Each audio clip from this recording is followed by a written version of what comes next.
Seekor hiu paus terdampar di pantai Pakutatan Banjariyeh Kuning, Desa Pakutatan. Peristiwa terdamparnya satwa laut jenis hiu paus merupakan yang ketiga kalinya di pantai Pakutatan dalam kurun waktu 2 bulan terakhir.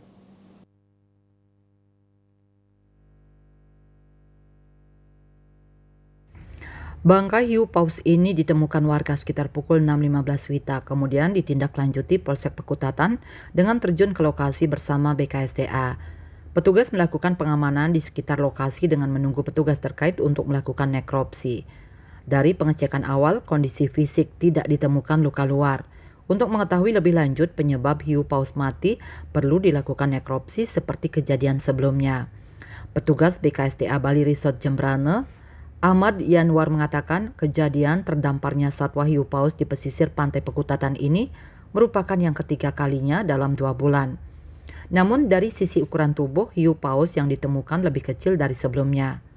Panjang hiu paus ini diketahui 5 meter lebih. Petugas dari PSDKP dan CSI juga siang harinya telah turun melakukan nekropsi sebelum bangkai hiu paus dikubur menggunakan alat berat dari BPBD Jembrane. Sementara tim dokter nekropsi dari Jaringan Satwa Indonesia JSI, Dr. Hewan Hasna Ulhusna mengatakan dari pengecekan organ tubuh masih bagus sehingga kemungkinan satwa ini belum lama mati.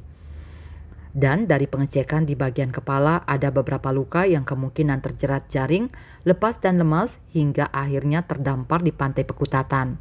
Surya Dharma Bali Pos melaporkan.